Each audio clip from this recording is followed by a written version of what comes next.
In the spring of 1938, a group of British officers walked into an aircraft factory in Burbank, California, with a problem. The clouds over Europe were darkening, and the Royal Air Force, the shield of an empire, did not have a single effective aircraft to patrol the seas around its own coastline. They were desperate, and desperation, as history shows again and again, is the mother of invention. What they found in that California factory was not a weapon of war. It was a passenger airliner. 14 seats, polished interior, designed to carry businessmen across the continent in comfort.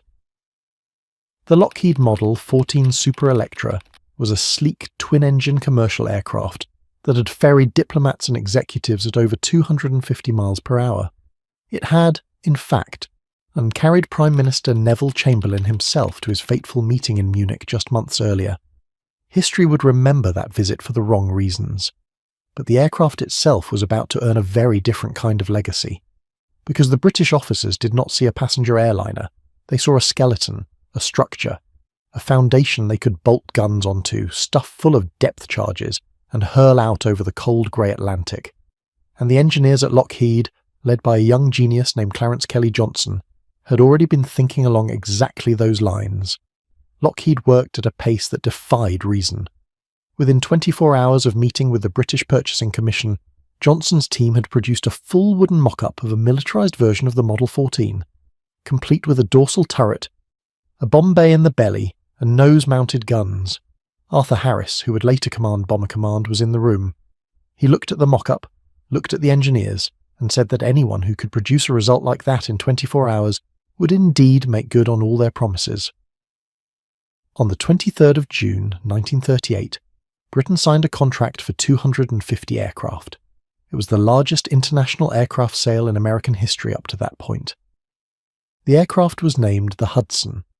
It was born not in a drawing office full of military strategists, but in a scramble, a rush of creativity, a near-desperate improvisation by men who understood that war was coming and that Britain had almost nothing ready to face it at sea. The Hudson was, on paper, underwhelming.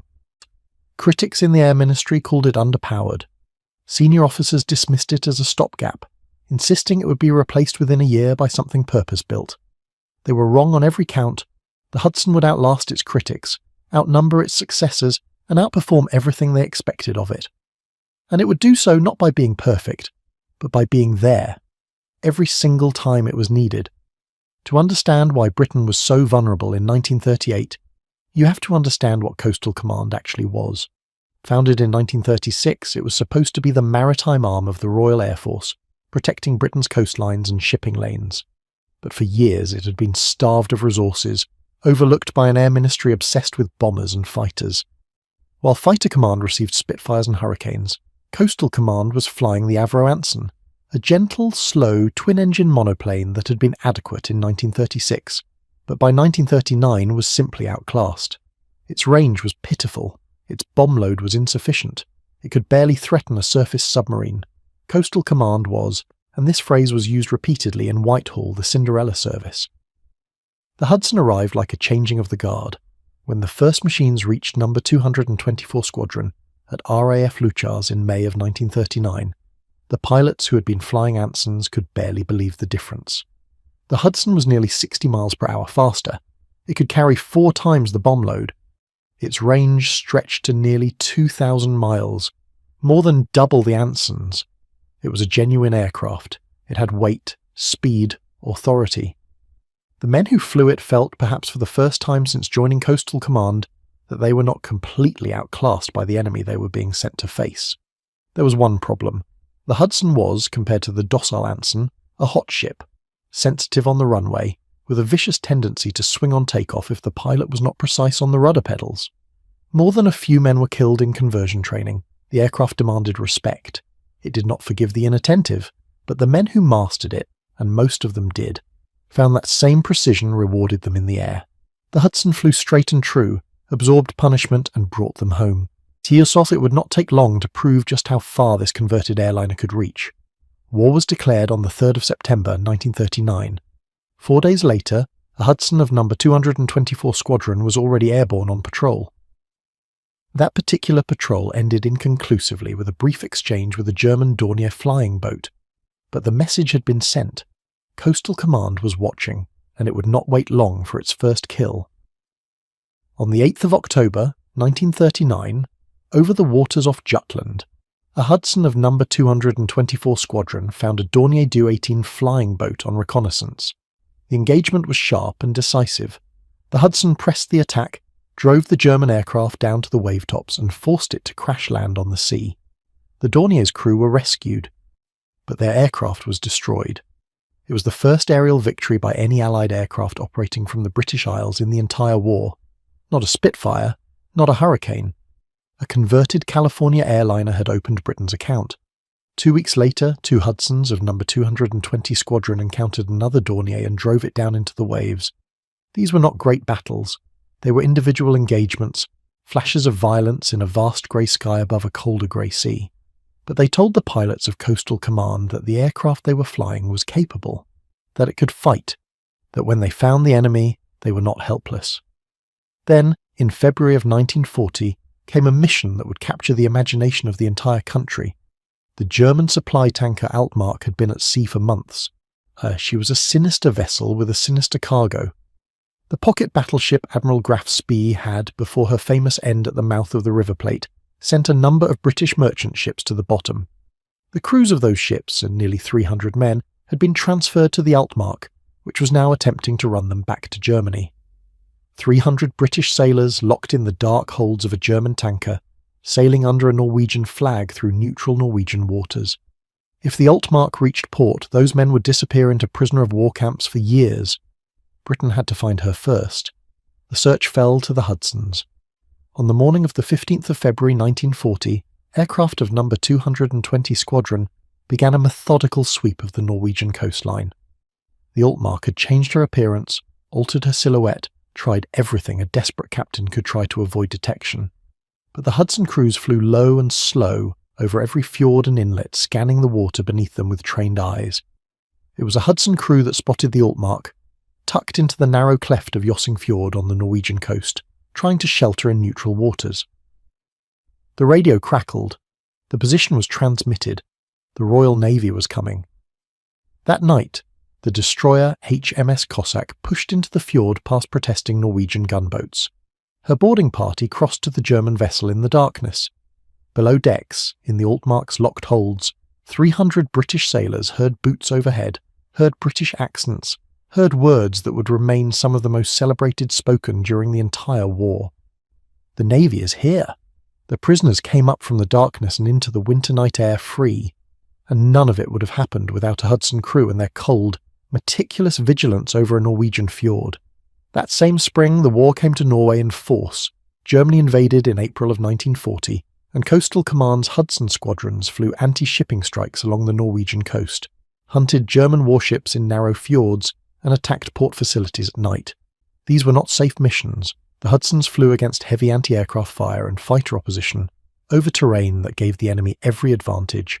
They lost men, but they kept flying. Then came Dunkirk.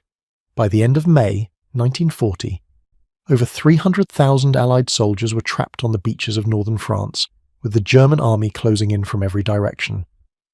The Royal Navy was sending every vessel it could to bring them home, but the ships were vulnerable.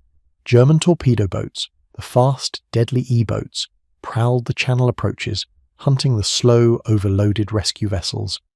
And above, the Luftwaffe wanted the beaches. The Hudson squadrons were pulled south. No. 206 Squadron and No. 220 Squadron arrived over the Dunkirk perimeter with a simple directive: keep the German surface vessels away from the transports. What they found themselves doing was rather more complex. On the 1st of June 1940, Hudsons of No. 220 Squadron intercepted a formation of Junkers Ju-87 Stuka dive bombers, lining up on the rescue fleet, and shot down 3 of them.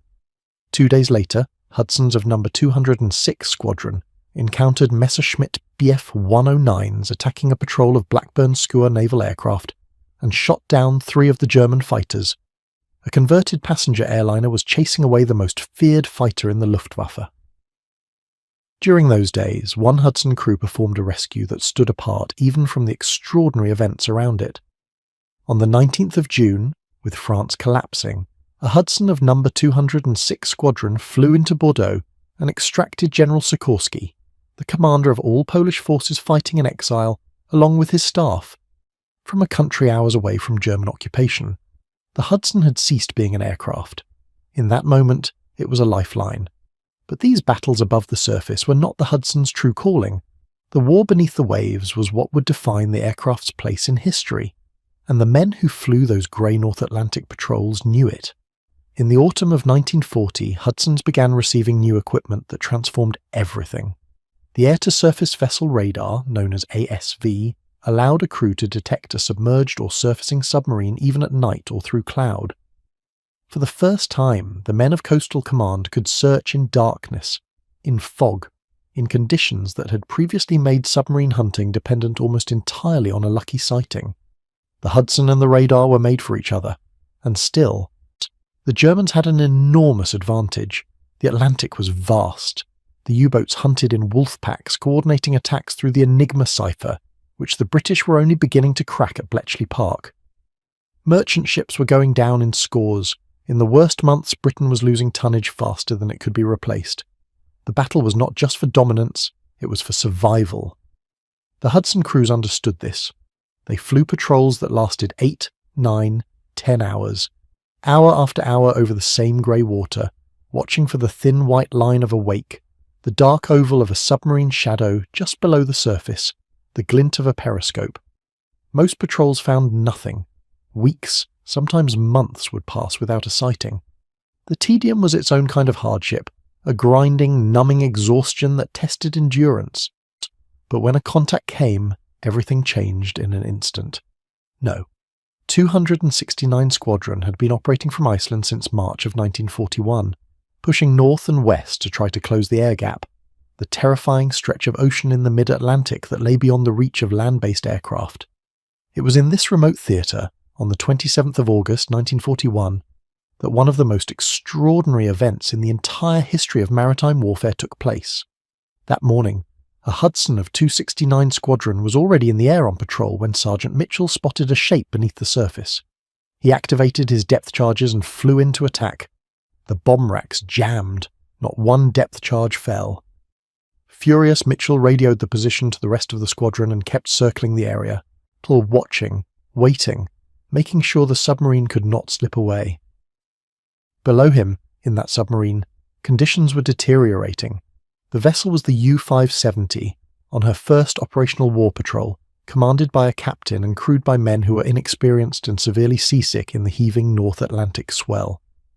They had submerged for respite. They had spent hours in the confined, rolling hull as the waves above them tossed the ocean. At 10:50 in the morning, the captain made the decision to surface. He climbed into the conning tower to take a breath of fresh air and hear the sea. He did not look for aircraft first. Squadron leader James Thompson, circling at altitude, saw the U-570 break the surface directly below him. He pushed the nose of his Hudson down and drove toward the submarine before Rumlow could react. The 4 250-pound depth charges fell in a tight pattern. The nearest one detonated 10 yards from the hull. Inside the submarine, the explosion was catastrophic. The lights went out, instruments shattered, leaks appeared in the pressure hull. The crew, already weakened by seasickness and inexperience, believed they were smelling chlorine gas from ruptured battery cells. They fled forward in panic. The submarine was paralyzed. Rumlow surfaced again. His crew appeared on the deck waving a white flag, a bedsheet torn and hastily fastened. Thompson, circling above, saw the surrender. He held his position, kept his guns trained on the German crew and radioed for assistance. The Hudson had at that moment done something no aircraft had ever done in the history of naval warfare. It had captured a submarine. But the situation was precarious. Thompson was running low on fuel and could not land on the sea. The crew of the U-570, as hours passed and the initial panic faded, began to recover their composure. They destroyed their Enigma cipher machine and dumped its components overboard. They considered scuttling the boat entirely. What prevented them was the continued presence of the Hudson overhead, replaced eventually by a Catalina flying boat, and then by the dark silhouette of the armed trawler HMS Northern Chief, which appeared out of the evening swell and made the situation very clear. Royal Navy ships arrived through the night. After a tense overnight standoff, complicated further when a confused Norwegian Allied aircraft appeared at dawn, bombed the U-570 by mistake, and accidentally opened fire on a British trawler. The submarine was finally secured. She was towed to Iceland, repaired, and commissioned into the Royal Navy as HMS Graf. The British examined every inch of her torpedo tubes, her diving systems, her acoustic signatures, her pressure hull construction. She became one of the most intensively studied enemy vessels of the entire war, and she went on to serve with a Royal Navy crew on 3 combat patrols, hunting her former comrades, becoming the only submarine in history to serve actively on both sides of the same conflict. All of this was possible because a converted airliner had held a white flag over a crippled submarine in the North Atlantic until help could arrive. Beyond her physical secrets, the capture had strategic ripple effects that extended far beyond the wreckage of one Type 7C boat. The Enigma machine had been destroyed before British boarders arrived, but the German Naval High Command could not be certain of that. Admiral Dönitz knew that U-570 had surfaced and surrendered. He did not know exactly what had been secured and what had been destroyed. That uncertainty forced a series of cautious reviews of German communication procedures, changes that cost the Kriegsmarine valuable coordination time precisely when the Battle of the Atlantic was reaching its most critical phase. By the end of 1941, Hudson squadrons had expanded dramatically. No fewer than 17 operated with the RAF at peak strength, and dozens more flew under the flags of Canada, Australia and New Zealand. Canadian Hudson squadrons patrolled the Atlantic seaboard of North America. Australian Hudsons fought the Japanese in the Pacific. New Zealand crews flew them across the Indian Ocean. When Japan struck Pearl Harbor on the 7th of December 1941, Australian Hudsons were among the first Allied aircraft to respond to Japanese movements in the region. In Malaya and the Dutch East Indies, Hudson crews flew strike missions against Japanese invasion convoys, vastly outnumbered and outgunned. The first Japanese warships sunk by Allied air power after Pearl Harbor was claimed by an Australian Hudson crew flying low through anti-aircraft fire. These engagements happened in the dark, without medals, ceremonies or newspaper coverage. The men flew, struck when they could, and often did not return. The year 1942 was the bloodiest of the entire conflict at sea. U-boats were sinking Allied ships at a rate that threatened to strangle Britain entirely. In June of 1942 alone, the Allies lost over 600,000 tons of shipping. The Battle of the Atlantic was the longest continuous military campaign of the entire war, running from its first day to its last, and there was a period in the middle years when the outcome was genuinely uncertain. The Hudsons flew into that uncertainty day after day, conducting what crews called the milk run, the endless, unglamorous, essential patrol that held the line while better-equipped aircraft were still being built. No. 53 Squadron was sent to the United States in the summer of 1942 to help the American Navy against the slaughter on the eastern seaboard, where German submarines were sinking ships within sight of American beaches. The Hudson crews from a country at war for 3 years arrived to a country still organizing itself for combat. They flew their patrols, shared their hard-won experience, and moved on. No. 53 Squadron then transferred to Trinidad, hunting submarines in Caribbean waters rather than grey North Atlantic swells. The Hudson was equally at home in both. The aircraft's willingness to keep flying was matched by the crew's willingness to keep flying it. The nickname accumulated over years of service was not dramatic. The men of Coastal Command called their Hudson the old boomerang, because it always came back. In conditions that broke other aircraft, absorbing damage from anti-aircraft fire and the battering of sustained operations in terrible weather, the Hudson kept returning to the field. Mechanics found it forgiving, straightforward to repair, honest in the way it communicated its condition. When the old boomerang took off, the crew expected to land again. That expectation was met with a consistency that became, over time, the aircraft's most valuable quality of all. There was another side to the Hudson's War that never made the newsreels. No. 161 Squadron flew special duties missions from RAF Tempsford and RAF Tangmere, taking Hudsons into occupied Europe at night, at low altitude, without lights, to land in open fields prepared by local resistance fighters. The Hudson's short landing run and robust undercarriage made it capable of operating from rough, improvised surfaces that would have defeated larger aircraft. agents of the Special Operations Executive climbed out of the Hudson in darkness over a French meadow or a Belgian hillside and disappeared into the night. On the return leg, the Hudson would sometimes bring out escaped prisoners, intelligence couriers, or wounded agents. No paperwork recorded these missions in any accessible register. But they happened, dozens of them, and the Hudson made them possible. For an aircraft never designed for war, the list of distinctions that accumulated around the Hudson was remarkable. It scored the first aerial victory for any aircraft operating from the British Isles. It located the Altmark and gave the Navy the intelligence it needed to free 300 prisoners. It provided fighter cover at Dunkirk, shooting down German aircraft that should have outclassed it entirely. It was the first aircraft in history to capture a submarine. Its crews struck at Japanese forces in the Pacific. It flew more operational sorties in the first 3 years of the war than any other coastal command aircraft. It transported generals, ferried agents, patrolled the Caribbean, the Indian Ocean, the North Sea, and the Tasman Sea. A converted airliner had become the backbone of Britain's maritime defence at the precise moment that defence mattered most. The technical characteristics that made all of this possible deserve attention. The Hudson carried a crew of 4, pilot, navigator, radio operator, and gunner.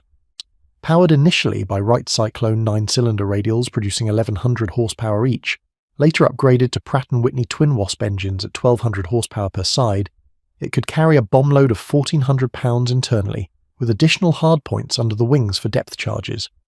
Its service ceiling was around 24,500 feet, though maritime patrols rarely required altitude. Its range of nearly 2,000 miles was in 1939 exceptional for a land-based patrol aircraft. Forward-firing guns in the nose gave it offensive capability against surface submarines and aircraft, while a bolt-and-pull dorsal turret protected the rear. It was not a highly specialized weapon. It was a competent, the adaptable machine that could be pressed into roles it had not been designed for and perform adequately, sometimes brilliantly. The ASV radar installation that began appearing on Hudsons from early 1940 was the most significant enhancement the aircraft received. The Mark II ASV set could detect a surface submarine at ranges up to 30 miles under ideal conditions. Combined with the Lee Light, a powerful searchlight carried under the wing of some later variants, it gave Hudson crews the ability to attack submarines charging their batteries at night, which had previously been the safest operating time for German submarines. The psychological impact of being suddenly illuminated by an aircraft they had not heard coming was devastating. The Hudson had turned the safest hour of a submarine captain's day into the most dangerous. By 1943, the tide was turning. New long-range Liberators and very long-range patrol aircraft were beginning to close the Atlantic air gap. The Hudson was being supplemented, then replaced in the frontline maritime role. It did not go quietly. Stripped of weapons and reconfigured as a transport, it continued in communications, VIP flights, meteorological research, and air-sea rescue duties until the final weeks of fighting.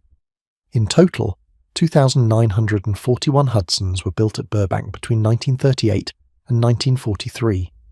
The initial RAF contract of 250 aircraft had grown, through repeat orders and lend-lease, into a manufacturing run supplying Britain, Canada, Australia, New Zealand, the Netherlands government in exile, and eventually the United States Navy and Army Air Forces. American Navy Hudsons achieved the first U-boat sinkings by any American aircraft in the Atlantic. The stopgap had become an instrument of Allied strategy on both sides of the world. Kelly Johnson, who helped design the original Super Electra and was part of the delegation that negotiated the initial RAF contract, would later build the fastest and highest-flying aircraft ever to wear a national insignia. The Hudson was, by his later standards, almost amusingly modest, but it was the order that saved Lockheed from near bankruptcy, and the contract that proved American manufacturers could deliver military-quality aircraft at speed and in quantity. Without the Hudson, the story of American aviation manufacturing in the Second World War might have unfolded very differently. What the Hudson's legacy reveals is something that military historians acknowledge, but public memory tends to forget. Most wars are not decided by the exceptional, the single aircraft that changes everything, the decisive weapon that ends a campaign overnight. They are decided by the reliable, by the machine that shows up every day, in every theatre, in every kind of weather, and does the work that keeps an entire strategic position from collapsing. The Hudson was never the best aircraft in anyone's inventory, It was never the fastest, the most heavily armed, or the most impressively engineered. But in 1939, 1940, 1941, and 1942, when Britain's margin of survival was measured in sinkings per week, it was there. Every patrol, every dawn departure from a cold Scottish airfield, every long crossing of the grey Atlantic, the old boomerang showed up, and it came home. The men who flew it understood this in a way that statistics cannot fully convey. They understood it in the way they walked around the aircraft before a mission, checking the tyres, the oil lines, the depth charge racks with a familiarity that had become almost domestic. Many of those men were barely in their 20s, flying from Britain, Canada, Australia, New Zealand, coming back with frost on their eyebrows from patrols over the North Atlantic in winter. The Hudson was not glamorous, but it kept those young men alive, and in keeping them alive, it kept Britain's reach extended over the most dangerous stretch of ocean on Earth. The Hudson was not the aircraft that won the war, but it was the aircraft that held the line while the war was still being decided. And in that brutal arithmetic, holding the line was everything. The airliner that went to war, the stopgap that served for 6 years, the old boomerang that always came home,